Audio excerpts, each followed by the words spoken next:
Welcome to the Dead Rite. To the forgotten corners of Lancaster, England, tonight's tale takes us where the ruins of Vexley Manor still stand against the weathered landscape. I am your host, and tonight we delve into a story passed down through generations. A tale of ambition, madness, and the consequences of disturbing forces best left undisturbed. The story of the Vexley family and their infamous bell tower.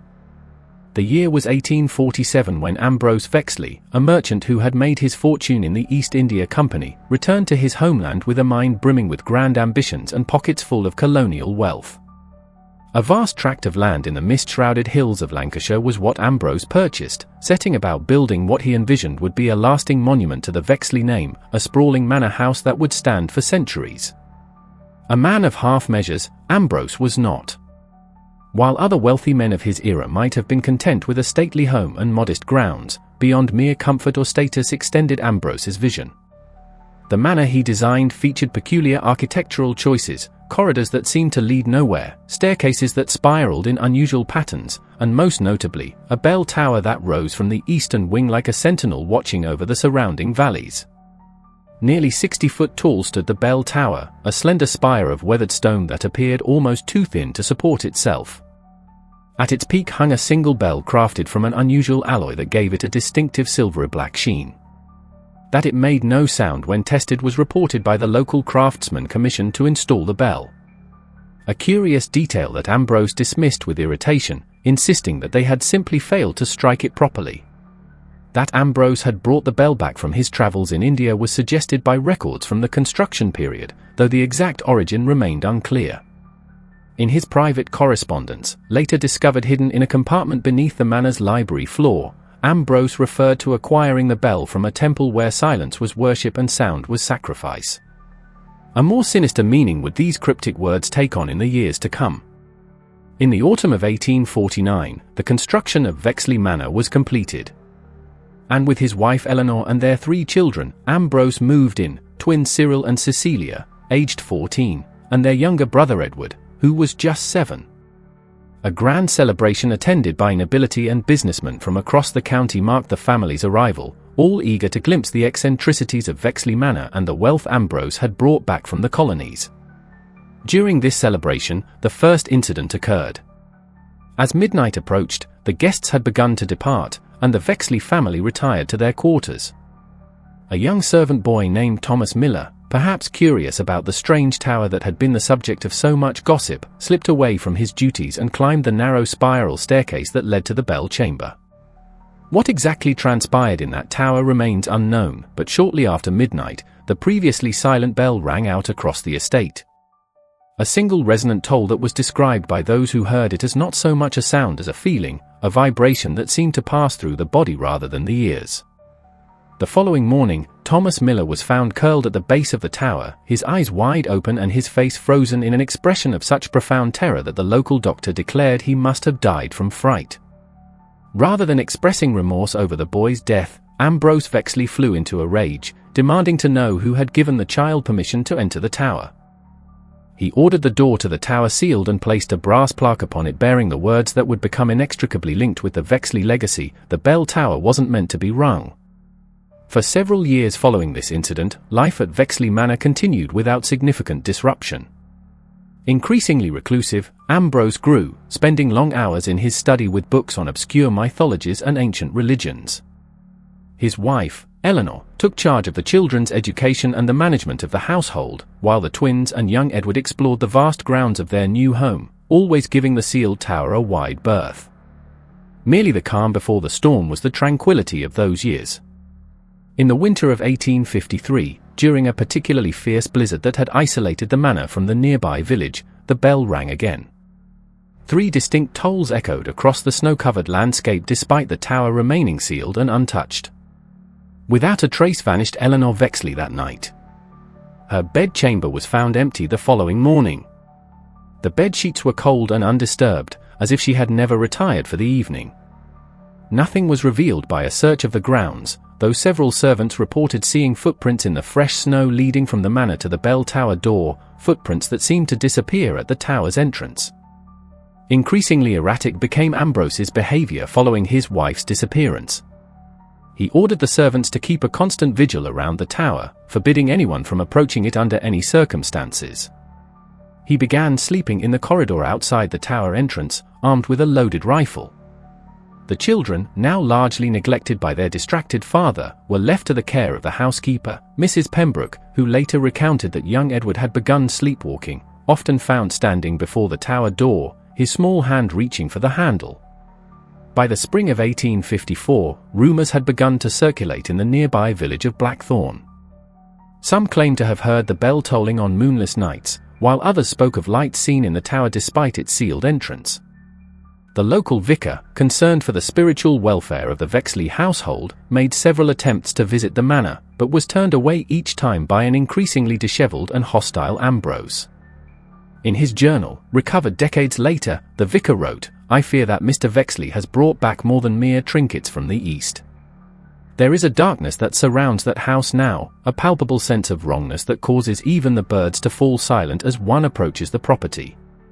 Of particular concern is the tower, which seems to draw the eye no matter where one stands on the grounds, as if it exists somewhat more substantially than its surroundings." A breaking point was reached by the situation in the summer of that year. On the night of the summer solstice, several villagers reported hearing the bell toll continuously for nearly an hour, a sound described as mournful and hungry. The following morning, a maid arriving for her duties found the manor's front door standing open, the entrance hall empty, and no sign of life within the house. When the local constabulary was finally summoned, they discovered a scene of inexplicable abandonment. The breakfast table had been set for 4, the food untouched and grown cold. Personal belongings remained in their places, suggesting no planned departure. The only sign of disturbance was a trail of muddy footprints, small like those of children, leading from the bedrooms down the main staircase, through the eastern corridor, and ending at the tower door, which now stood ajar despite its heavy lock. Inside the tower, the search party found Ambrose Vexley alone, sitting cross-legged on the floor directly beneath the bell, which hung motionless above. He was alive but unresponsive, his eyes fixed on something unseen, his lips moving in what appeared to be silent conversation. Of his children, there was no trace. When questioned about their whereabouts, Ambrose would only repeat, "They answered when called. They answered when called." Ambrose Vexley was removed from the manor and committed to the Blackthorn Asylum, where he remained until his death in 1861. During his 7 years of confinement, he spoke rarely, though the asylum director, Dr. William Harlow, kept detailed records of his occasional moments of lucidity. In these brief windows, Ambrose would often speak of the bell as if it were a living entity, referring to it as the hungry one and the caller from beyond the veil. Most disturbing were his final words, recorded by a nurse just hours before his death: "It waits between the tolls, the silence between each ring. That's where it lives. That's where they all live now. My Eleanor, my children, waiting in the space between sounds, and it grows hungrier still." Following Ambrose's death, Vexley Manor passed to a distant cousin who showed little interest in the property. The house remained uninhabited for nearly 2 decades, falling into gradual disrepair. That no birds nested in or near the bell tower was reported by local farmers, and that wildlife seemed to avoid the entire eastern side of the property. The bell itself, according to those brave enough to approach the tower, never showed signs of rust or weathering despite its exposure to the elements. In 1882, the property was purchased by a retired colonel named James Blackwood, who dismissed the local superstitions as countryside nonsense and set about restoring the manor to its former glory. Despite warnings from the villagers, Blackwood made the tower his first priority for renovation, intending to use it as an observatory for his astronomical interests. The colonel's skepticism, however, was short-lived. According to his private journal, on the first night he spent in the manor, he was awakened by what he described as a presence in the room, a heaviness in the air that made breathing difficult. Opening his eyes, he claimed to have seen the figure of a woman standing at the foot of his bed, a pale, slender figure with eyes like empty spaces. The apparition spoke no words, but turned and moved toward the door, pausing as if waiting for him to follow. Against his better judgment, Blackwood did exactly that, following the spectral woman through the darkened corridors of the manor until they reached the tower door. There she vanished. But as Blackwood stood confused in the darkness, he heard a child's voice from within the tower whisper, "Help us." Ring it again. Ring it and bring us back. A man of science and rational thought, Blackwood initially attributed the experience to a vivid dream brought on by the local tales he had heard. But as the nights progressed, the visitations continued. Sometimes it was the woman, presumably the ghost of Eleanor Vexley, while on other nights he would wake to find the spectral figures of children standing silently by his bedside, their eyes hollow and pleading. After a month of these nocturnal encounters, Blackwood's journal entries became increasingly erratic. He began to research the history of the bell, corresponding with scholars of Eastern religions and occult practices. One such scholar, a Professor Harrington from Oxford, visited the manor in the spring of 1883 and was permitted to examine the bell from a distance. In his subsequent letter to Blackwood, he wrote, "The symbols etched into the bell's surface are unlike anything I have encountered in my studies of Indian religious artifacts. They bear some resemblance to certain pre-Vedic scripts, but contain elements that suggest a far older origin. Of particular note is the recurring motif of what appears to be a doorway or portal surrounded by figures in attitudes of supplication or perhaps warning. I would strongly advise against any attempt to sound this bell, as such objects in certain traditions were believed to serve as conduits between our world and others less hospitable to human life." Despite this warning, Blackwood's fascination with the bell only grew. His journal entries from the summer of 1883 reveal a man increasingly obsessed, convinced that the spectral visitations were not threats, but pleas for help, that the Vexley family was somehow trapped in some other plane of existence, accessible only through the tolling of the bell. On the autumnal equinox of that year, Blackwood made his fateful decision. His final journal entry reads, "I can bear their suffering no longer. The children wept again last night, their tears falling without sound. They are caught between worlds, and I now understand that the bell is both their prison and their potential salvation." Ambrose did not understand the power he brought back with him. The bell does not merely call. It opens a door. And tonight, I shall ring it with proper intent, not in ignorance, as others have done. I shall bring them back or join them in their exile. That night, the bell of Vexley Manor rang out 3 times across the countryside. Villagers reported that each toll seemed to last impossibly long, the sound hanging in the air like a physical presence. Some claimed that between the tolls they heard other sounds, voices calling in unknown languages, and a rushing noise like a great wind, though the trees stood motionless. When the groundskeeper arrived the following morning, he found the tower door wide open and Colonel Blackwood gone. In the bell chamber, directly beneath the still swaying bell, lay Blackwood's journal and pocket watch. The latter stopped at precisely midnight. Of the colonel himself, there was no trace, save for a single boot print in the dust of the chamber floor, a print that appeared to be walking toward the solid stone wall. Following Blackwood's disappearance, Vexley Manor was abandoned once more. The local authorities, unable to determine what had become of the colonel and disturbed by the similarities to the disappearances of the original Vexley family, declared the property unsafe and had it boarded up. The tower, however, proved resistant to their efforts. Boards nailed across its door would be found removed the following day with no signs of how they had been dislodged. Eventually, after several workers refused to return to the site, claiming to have heard whispering voices while working on the tower, the authorities simply placed warning signs around the property and left it to decay. For the next 30 years, Vexley Manor stood empty, becoming the subject of local legend and a test of courage for generations of Blackthorn's youth.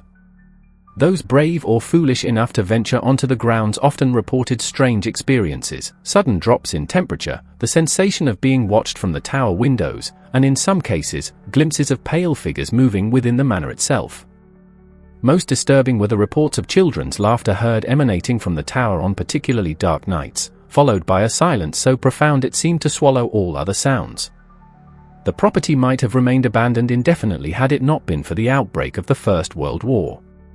In 1916, with hospitals overflowing with wounded soldiers, the British government requisitioned numerous private estates to serve as convalescent homes.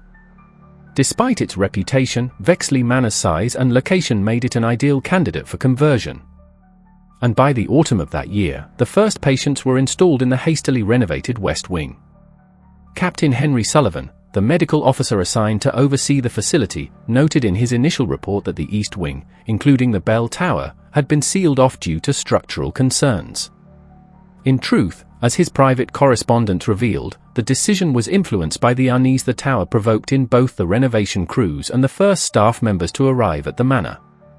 Sullivan, a pragmatic man with little patience for superstition, attributed this unease to the isolation of the property and the psychological strain of working with severely wounded men.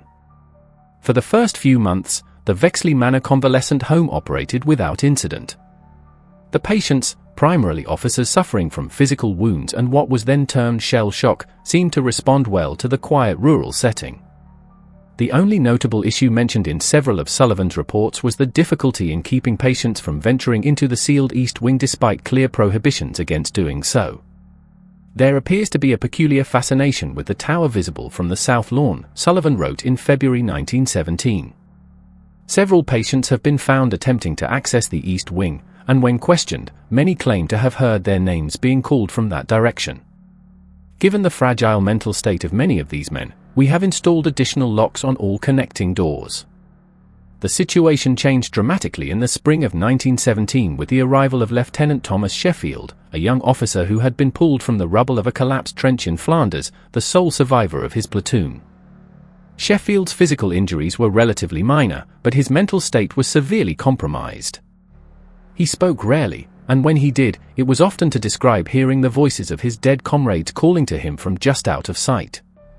Within days of Sheffield's arrival, other patients began to report increased instances of what Sullivan clinically termed auditory hallucinations. Men claimed to hear whispers in empty rooms, the sound of footsteps in corridors that proved vacant, and most commonly the distant voices of loved ones or fallen comrades calling their names, always from the direction of the East Wing. A crisis point was reached by the situation on the night of April 17, 1917. A violent storm had knocked out the manor's electrical system, leaving the building in darkness, save for emergency lanterns. In the confusion, Lieutenant Sheffield somehow gained access to the sealed East Wing. A night nurse reported seeing him moving purposefully down the corridor as if being led by an unseen hand, but by the time she raised the alarm, he had disappeared into the darkness beyond the connecting door. Captain Sullivan immediately organized a search party, but their efforts were hampered by the darkness and the unfamiliar layout of the abandoned wing. It was nearly an hour before they heard the sound that would later feature in the nightmares of every man present, the deep, resonant toll of the bell from the tower, cutting through the howling storm with unnatural clarity. By the time Sullivan and his men reached the tower, the door stood open, though its lock showed no signs of forced entry. Inside, they found Lieutenant Sheffield standing beneath the bell, his face upturned and illuminated by what Sullivan described as a light with no discernible source, cold and white as mountain snow. As they watched in horror, Sheffield began to rise from the floor, his body suspended in midair, while around him, the air seemed to shimmer and distort. What happened next was recounted differently by different witnesses. Some claimed that shapes began to materialize around Sheffield, human-like forms that emerged from the very air. Others reported seeing a doorway of light appear in the solid wall of the tower. All agreed on one detail: Sheffield turned to them, his eyes now black voids, and spoke in a voice that was not his own, saying, "They're all here, waiting in the spaces between, and now I join them, as you all shall in time." With that, there was a sudden implosion of air, a sound like a thunderclap contained within the small space of the tower room, and Sheffield vanished. The bell, which had been silent since the initial toll, suddenly rang out again, 3 clear, resonant tones that seemed to vibrate through the bodies of the men present rather than their ears. The Vexley Manor Convalescent Home was evacuated the following day. The patients were transferred to other facilities under the official explanation of structural concerns following storm damage. Captain Sullivan submitted a detailed report of the events to his superiors, which was promptly classified and reportedly destroyed in a ministry fire in 1919. Sullivan himself requested a transfer to the front lines, an unusual move for a medical officer, stating in his request that the clean danger of bullets and shells is preferable to what waits in that house. Vexley Manor remained unoccupied for the remainder of the war and throughout the 1920s. The government, perhaps aware of the incidents that had occurred there, made no attempt to repurpose the property despite the housing shortages of the post-war period. Local authorities placed more substantial warnings around the perimeter, and for a time, a police constable was assigned to patrol the grounds, though this practice was discontinued after 3 consecutive constables requested transfers, each reporting a persistent sense of being watched from the tower windows. The next chapter in Vexley Manor's history began in 1931 when the property was purchased by Edward Vexley, the great-nephew of Ambrose and the sole remaining descendant of the Vexley line. Edward, a quiet, scholarly man in his 40s, had spent much of his adult life researching his family's mysterious past, drawn by the stories he had heard since childhood about the disappearance of his great-uncle's family and the subsequent hauntings of the manor. Unlike previous occupants, Edward approached the manor not with skepticism or fear, but with a methodical determination to understand the forces at work within its walls. He moved into the caretaker's cottage rather than the manor itself and spent his days cataloguing and researching the remaining artifacts and documents left behind by both Ambrose Vexley and Colonel Blackwood. Of particular interest to Edward was the bell itself. Through his research, which included correspondence with scholars of ancient religions and occult practices across Europe and Asia, he had developed a theory about its origin and purpose.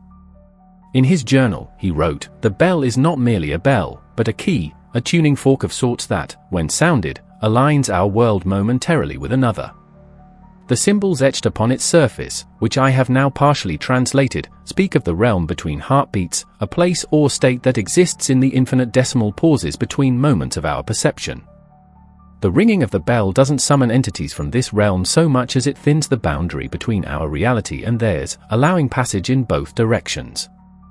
3 years Edward spent studying the manor and the bell from a careful distance, never entering the tower itself, but observing it through the changing seasons, noting any unusual phenomena in a series of meticulously kept journals.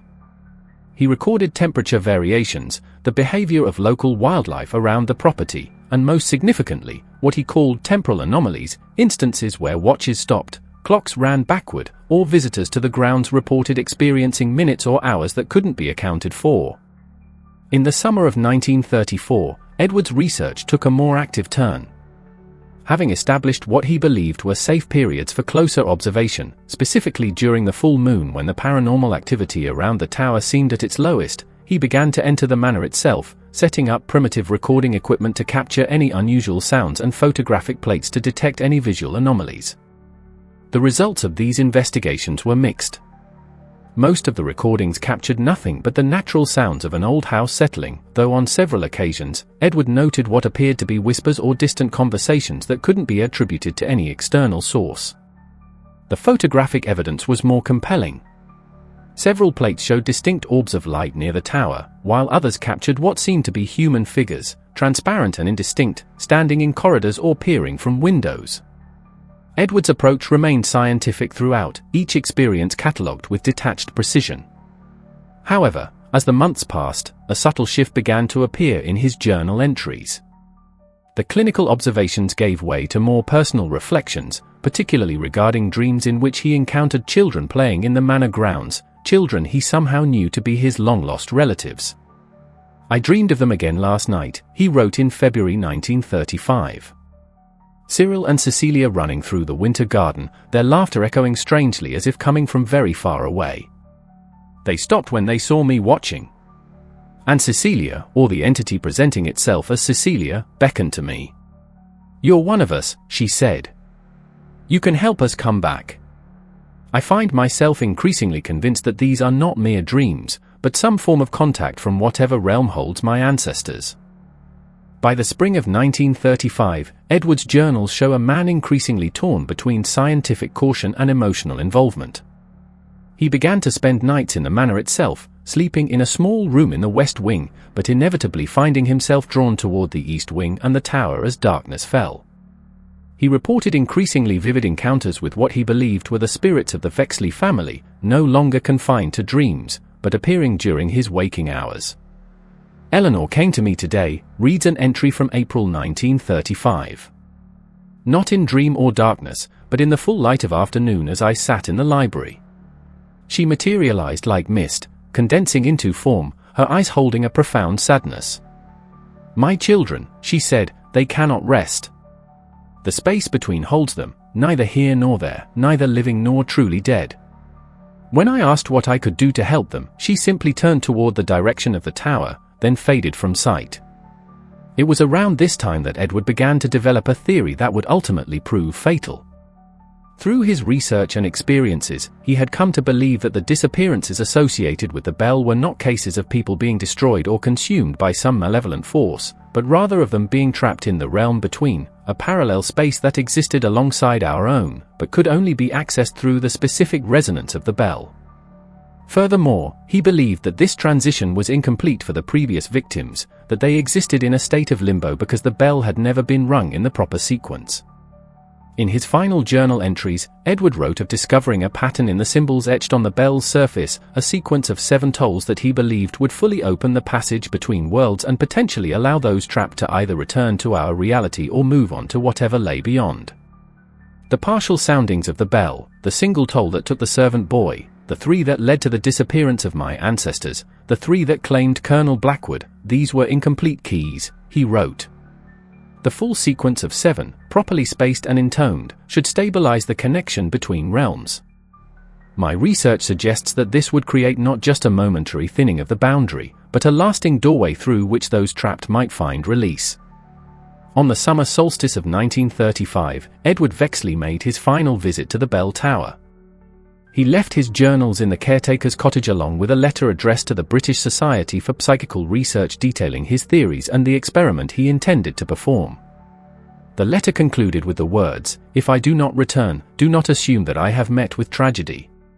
It may be that I have simply found my way to where the rest of my family waits, in the space between heartbeats. And if my theory proves correct, perhaps we shall all find our way back together." That night, according to reports from the nearby village, the bell of Vexley Manor rang out 7 times, each toll separated by exactly 1 minute.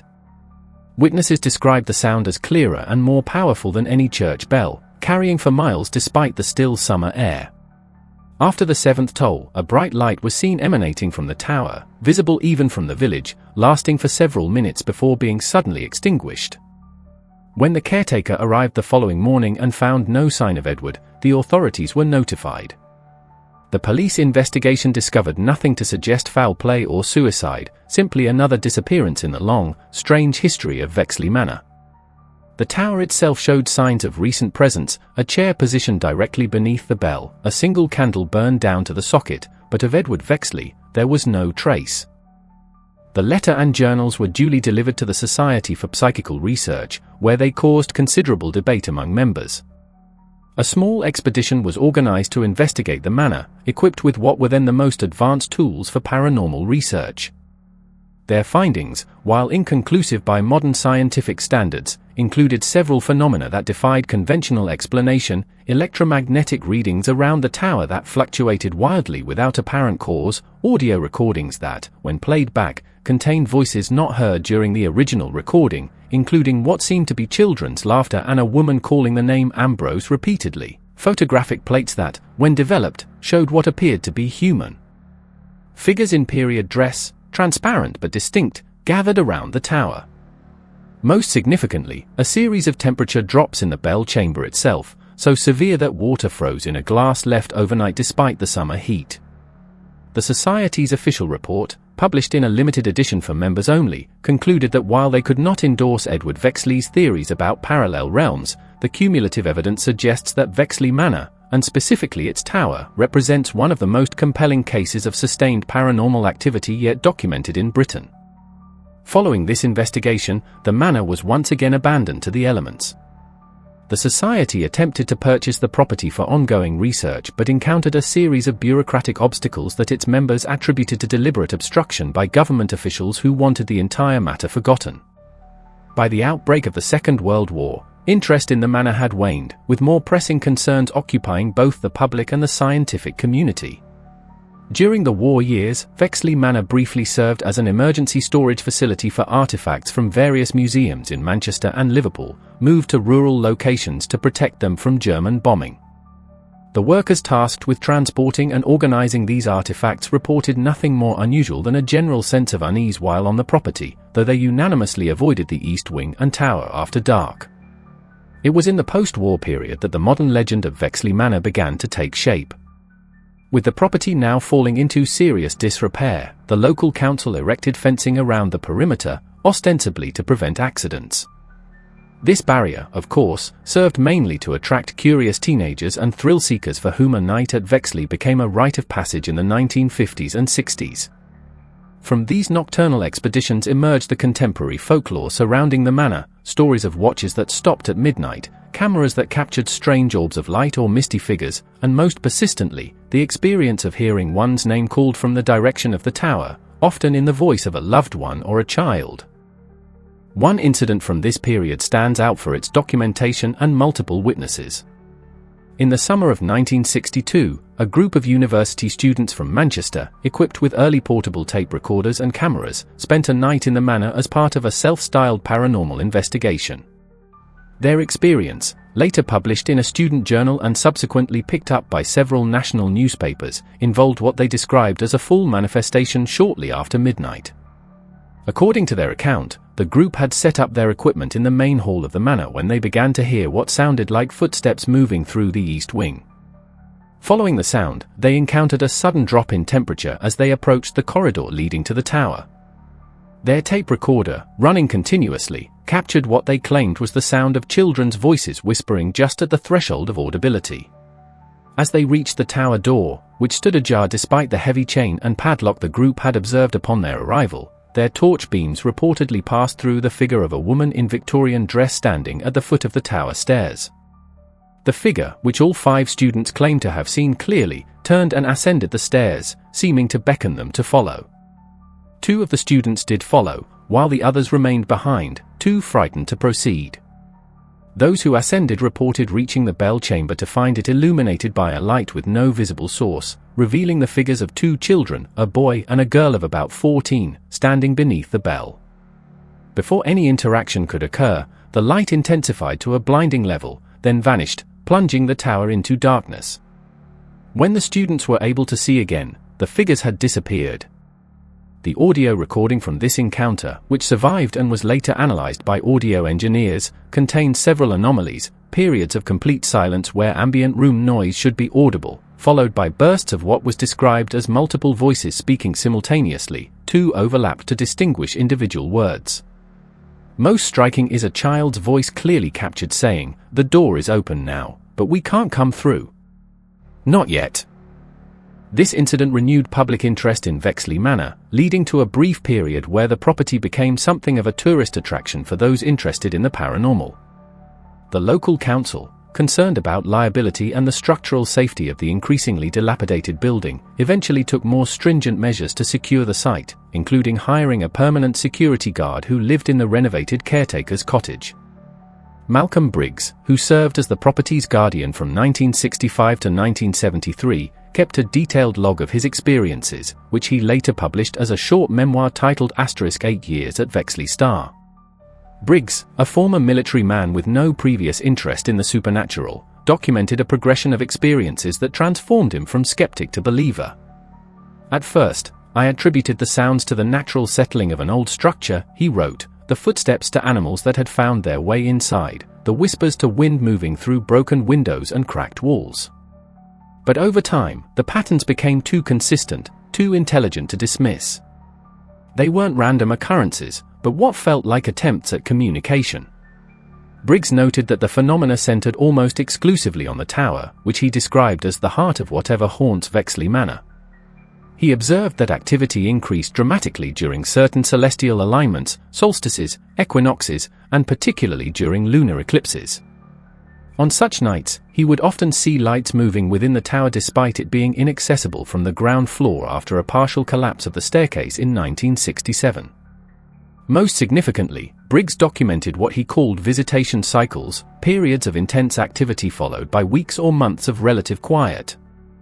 These cycles began to form a pattern that he correlated with the lunar calendar, noting that the most powerful manifestations occurred every 7 months on nights when the moon was exactly half full. "It's as if whatever presence inhabits the tower is attempting to establish a resonance," he wrote, "like a signal growing stronger and then fading, only to return with greater intensity the next cycle. The impression this gives is not of random hauntings, but of something purposeful, an intelligence working methodically towards some goal." Briggs's tenure as caretaker ended abruptly in the autumn of 1973 when he failed to report for a scheduled meeting with council officials. When police were dispatched to check on his welfare, they found the caretaker's cottage empty with no signs of struggle or planned departure. Briggs's personal belongings, including the journal he had been keeping, remained in place. His car sat in the driveway, keys in the ignition. The only clue to his whereabouts was a single page torn from his journal found on the kitchen table, containing just 3 lines: "The pattern is complete. 7 cycles of 7 months. I understand now what Edward Vexley discovered. The sequence isn't about the number of tolls, but the timing between them. Tonight I will hear the bell ring once more. And I will finally learn what waits in the space between." Malcolm Briggs was never found. And following his disappearance, the local council made the decision to demolish Vexley Manor, citing safety concerns. However, when the demolition crew arrived, they encountered what the foreman later described as technical difficulties of an inexplicable nature. Equipment malfunctioned, workers reported sudden illnesses, and in one widely reported incident, a wrecking ball swung to strike the east wing inexplicably changed direction in midair as if deflected by an invisible barrier. After 3 failed attempts at demolition, the council abandoned the effort, instead choosing to secure the property as best they could and simply leave it to decay naturally.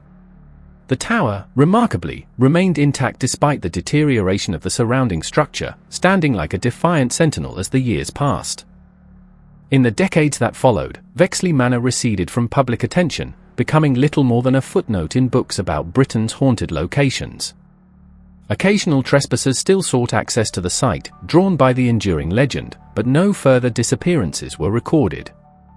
It seemed as if whatever force had claimed Ambrose Vexley's family, Colonel Blackwood, Edward Vexley, and Malcolm Briggs had either been satisfied or had gone dormant.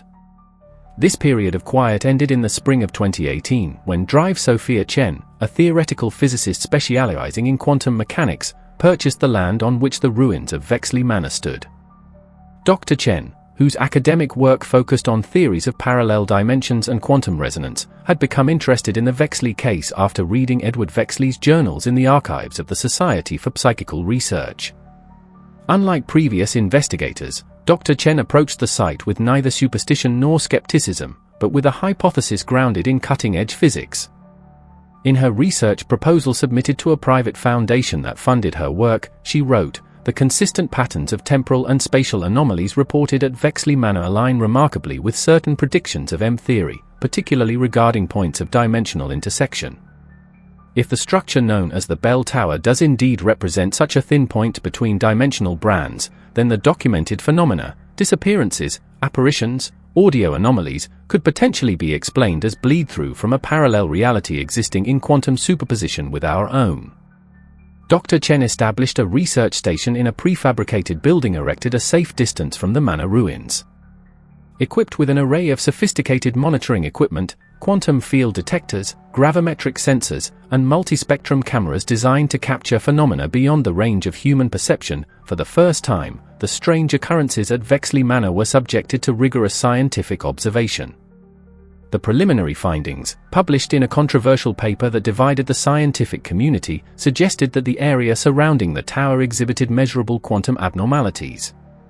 Specifically, subatomic particles in the vicinity showed patterns of quantum entanglement that, according to Dr. Chen, indicated a persistent connection to another set of particles existing in what might be termed a parallel configuration to our observable reality.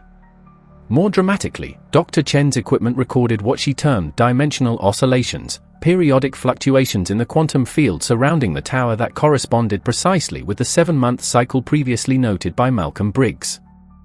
These oscillations, invisible to human perception but clearly captured by the sensitive instruments, appeared to be increasing in amplitude with each cycle, suggesting a growing instability in the boundary between dimensions. It was during the 5th such cycle of her observation, in the winter of 2020, that Dr. Chen made the discovery that would ultimately lead to the current situation at Vexley Manor. While analyzing the harmonic pattern of the dimensional oscillations, she identified what she believed was a mathematical correlation between these quantum fluctuations and the acoustic properties of the bell in the tower. "The bell appears to function as a quantum tuning fork," she wrote in her research log. Its specific resonant frequency, when activated, seems to amplify the natural dimensional oscillations to a level where macroscopic effects become possible, essentially widening the quantum aperture between our reality and the parallel dimension to a point where matter, not just information, might pass through. This theory led Dr. Chen to a hypothesis that aligned surprisingly well with Edward Vexley's conclusions from nearly a century earlier, that the disappearances associated with the bell were cases of unintentional dimensional transfer, with the victims neither dead nor destroyed, but transposed into a parallel reality that existed in quantum superposition with our own. Furthermore, she suggested that this transfer had been incomplete in all previous cases because the bell had never been rung in the specific pattern that would stabilize the dimensional aperture. The 7 tolls that Edward Vexley had attempted, while correct in number, had been incorrectly timed.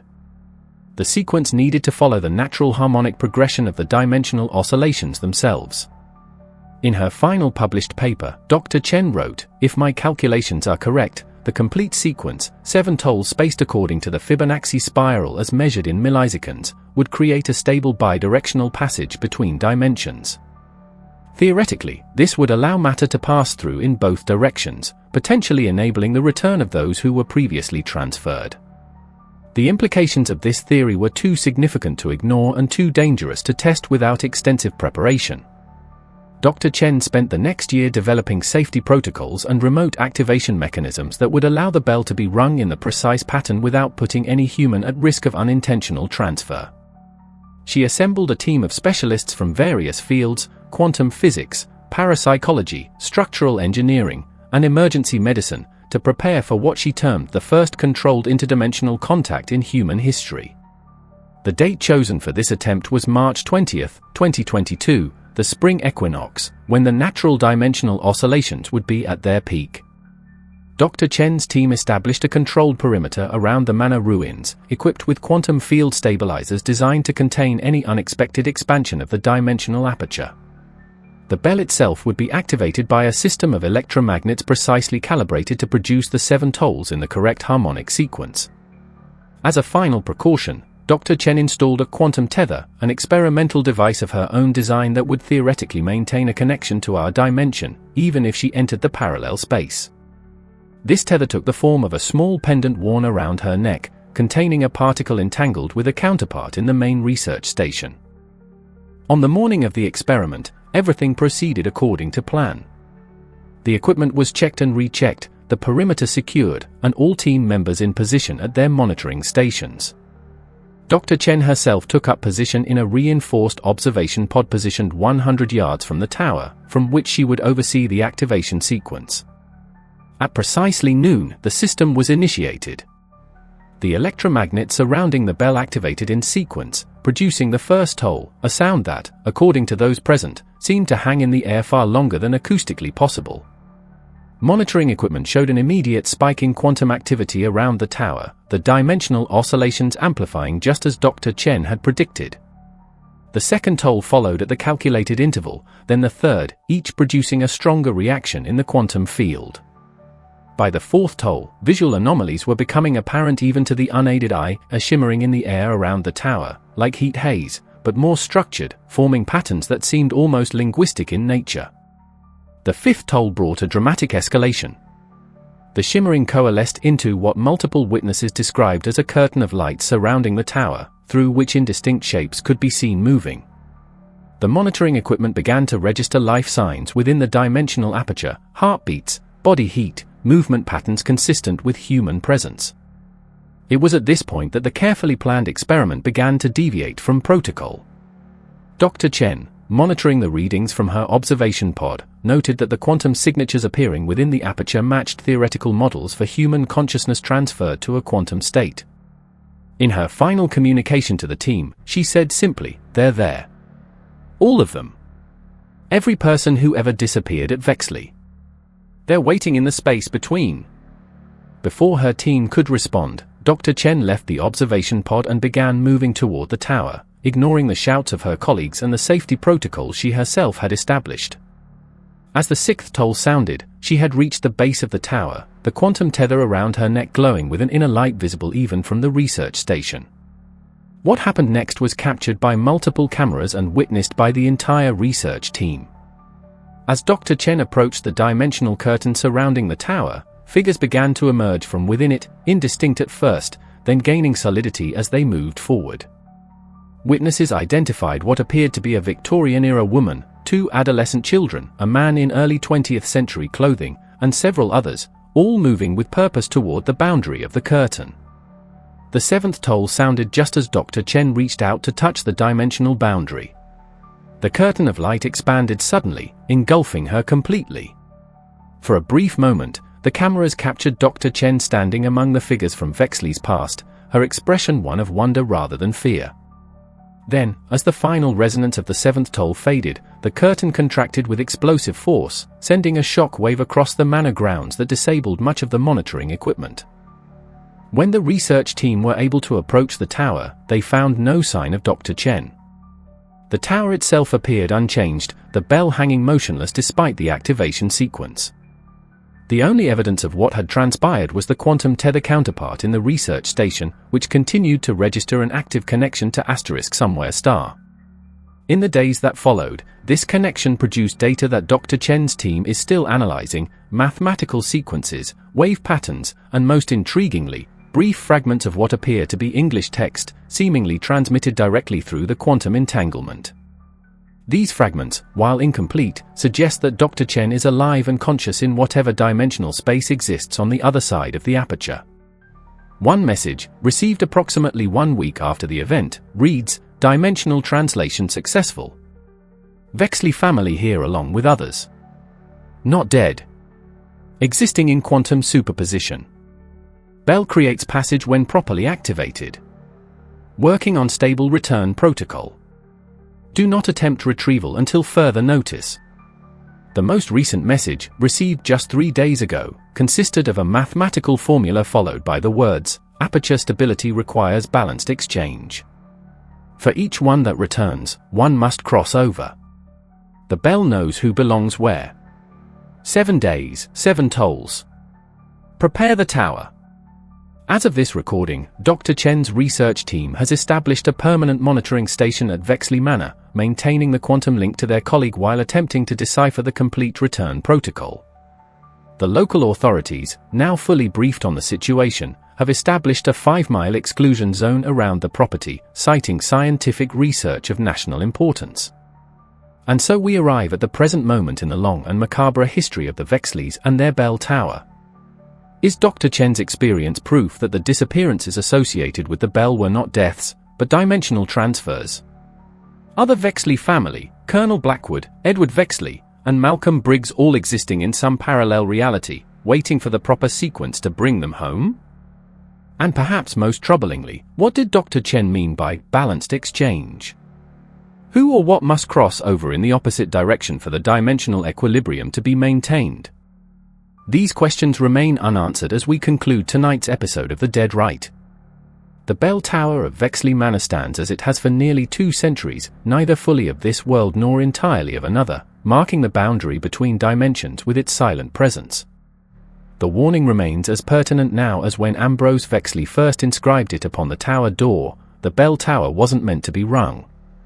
Unless, perhaps, it was meant for exactly that purpose, not by those who built it, but by whatever waits in the space between tolls, the realm between heartbeats, patiently calling across dimensions for someone to open the door and let them through. This has been The Dead Rite.